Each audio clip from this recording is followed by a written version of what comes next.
यूं भी रफ्ता रफ्ता cold T अपना रंग दिखा रही है और जब तांगे वाला घोड़े की वसातत से हमें चंद अलविदाई गालियां सुनाकर हीरा मंडी में 9 गजे की कब्र के पास उतार देता है तो कोल्ड टी साहिब के पांव बड़ी शिद्दत से लड़खड़ा रहे होते हैं और वो सीन को शीन में बदलकर बड़ी खुश सगाली से चौक में खड़े हुए पुलिस कांस्टेबल को मुखातिब करते हैं। शुपाई जी सलाम, जीते रहो। सिपाही नथने फैलाकर कोल्ड टी के मुंह को करीब से जोर लगाकर सूंघता है। अच्छा, आज भी खूब चढ़ा रखी है साहब, परमट कहाँ है? कोल्ड टी साहब फतेहमंद मुर्ग की तरह छाती निकालकर अपना हाथ मेरी गर्दन की तरफ बढ़ाते हैं। गालिबन वो मुझे परमट के तौर पर सिपाही की खिदमत में पेश करने वाले हैं, लेकिन मैं नजर बचाकर खिसक जाता हूं और 9 गजे की कब्र की ओट में जा छुपता हूं। मुझे गैर मौजूद पाकर कोल्ड टी साहब की छाती का तनाव ढीला पड़ जाता है और वो अपनी शर्ट की जेबें टटोल कर 5 रुपए का नोट कांस्टेबल के हाथ में दे देते हैं। कांस्टेबल इस परमट से मुतमईन होकर चला जाता है। निसार और कोल्ड टी साहब की गर्मी गुफ्तार से जाहिर होता है कि उस वक्त उनके दरमियान मेरी जात का मसला ज़ेरे गौर है। वो कुछ देर मेरा इंतजार करते हैं और फिर गुस्से से एक तरफ चल पड़ते हैं।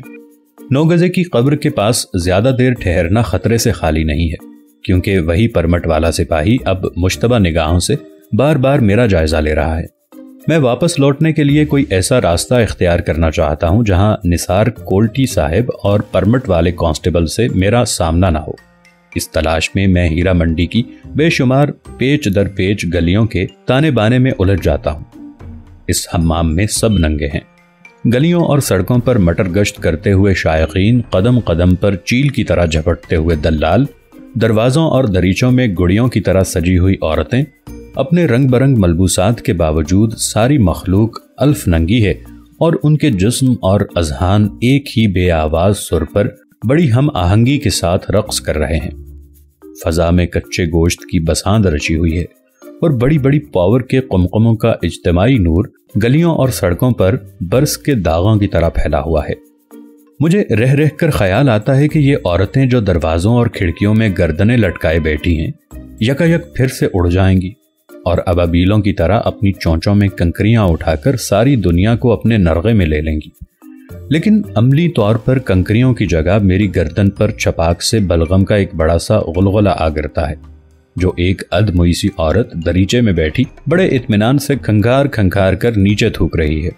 मैं अपनी गर्दन को इस गलाजत से पाक करने की फिक्र करता हूं तो खुदा की खास रहमत मेरी दस्तगीरी फरमाती है और एक गली में मुझे मस्जिद नजर पड़ती है, जिसके एक दरवाजे पर काली स्याही से या अल्लाह और दूसरे दरवाजे पर या मोहम्मद लिखा हुआ है। ये छोटी सी मस्जिद 2 बुलंदो बाला इमारतों के दरमियान बड़ी बेकसी से जकड़ी खड़ी है। अंदर पेशाब और पखाने का तहफ़ुन है। एक तरफ नाली में बियर की चंद खाली और शिकस्ता बोतलें ऊंधी पड़ी हैं। वुज़ू के लिए एक पुराना हम्माम है जिसका पानी लुआबे दहन की तरह कसीफ है। बासी और बड़े जोरों से हुमक मारता है।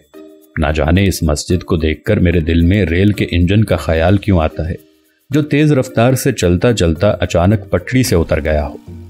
हीरा मंडी से भटकता भटकता आखिर में शाही मस्जिद में आ पहुंचता हूं और खुदा की खुली फजा में इत्मीनान से जोर जोर से सांस लेने लगता हूं। रात के 12 बजे भी मस्जिद के आसपास कई शानदार कारें खड़ी हैं और उनके ड्राइवर इधर उधर बेदिली से बैठे ऊँघ रहे हैं। ये शुराफा की मोटरें हैं जो अपनी बेगमात से इजाज़त लेकर शाही मस्जिद में आए नीम शबी या इकबाल के मज़ार पर हदिया अकीदत पेश करने यहाँ आया करते हैं। ये और बात है कि मस्जिद की चिकनी सीढ़ियों पर अक्सर उनका पांव फिसल जाता है और लुढ़कते लुढ़कते बेइख्तियार हीरा मंडी के नेहा खानों में जा गिरते हैं। अगर इकबाल जिंदा होता तो मसला जबर कद्र की एक नई तफसीर मंजूम कर सकता था। शाही मस्जिद के ऐन मुकाबिल पुराने किले की वो ऊँगती हुई इमारत है जिसके सदर दरवाजे पर पाकिस्तान का झंडा कसलमंदी से लहरा रहा है।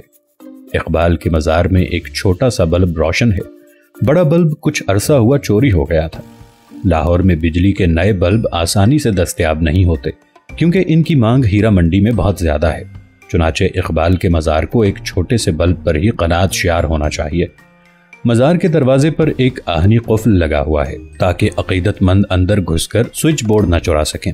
बाहर लॉन में हीरा मंडी के इक्का दुक्का दलाल भूखे भटके राहियों के लिए खिज़रे राह का काम देने के मुंतज़िर बैठे हैं।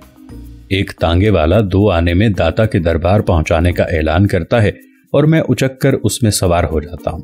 तांगे में जिला जेहलम के 2 मुकद्दमाबाज भी बैठे हुए थे। दिन भर मुकद्दमों और कचहरियों की जहमत के बाद वो घड़ी 2 घड़ी दिल बहलाने के लिए हीरा मंडी आ गए थे और अब हजरत दाता गंज बख्श रहमहुल्लाह अलैह के आस्थाने पर सलाम करने जा रहे थे। करता तो सब कुछ अल्लाह ही है, एक मुकद्दमाबाज अपने साथी से कह रहा था, लेकिन बुजुर्गों का सहारा भी बड़ी चीज होती है। दूसरा मुकद्दमाबाज भी इस नजरिए की तायीद करता है और इस रूहानी गुफ्तगू के बाद वो दोनों सरगोशियों में हीरा मंडी के ज़ाती तजर्बात पर तबादला ख्यालात करने में मसरूफ हो जाते हैं। जुमेरात की वजह से दाता साहिब के दरबार में औरतों, मर्दों और बच्चों का बेपनाह हुजूम है। खव्वे से खव्वा छिलता है और दरबार के सदर दरवाजे में निसार और कोल्टी साहिब हाथ में हाथ डाले चुस्त खड़े हैं। हुजूम के हर रेले के साथ वो खसो खाशाक की तरह बहते हुए चले जाते हैं और फिर देखते ही देखते वापस आकर सदर दरवाजे के ऐन बीच अपनी जगह संभाल लेते हैं। मैं हर चंद कोशिश करता हूं कि उनकी नजर बचाकर इधर उधर हो जाऊं, लेकिन निसार मुझे देख लेता है और जबरदस्ती खींचकर अपने पास खड़ा कर लेता है। कोल्टी साहिब भी मेरी पिछली लग़ज़िशों को फरामोश करके बड़े अखलाक से पेश आते हैं और दाता दरबार के साथ मुसलमान औरतों की अक़ीदतमंदी के जुमला फ़वाइद पर आरिफाना रोशनी डालते हैं। अपने प्रोग्राम के मुताबिक ये लोग अब यहाँ से मजंग के अड्डे पर जाएंगे और वहाँ से ज़मीन दोज़ गाड़ियों की दूसरी मंजिल शुरू होगी। लाहौर नॉर्थ वेस्टर्न रेलवे का बहुत बड़ा जंक्शन है।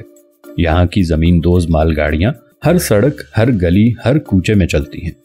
जगह जगह सुर्ख बत्तियों के निशान टिमटिमाते हैं, लेकिन इन बत्तियों के बावजूद कई गाड़ियां कांटा बदलते बदलते चूक जाती हैं और अक्सर तसादुम के हादिसात वक़ू पजीर होते रहते हैं।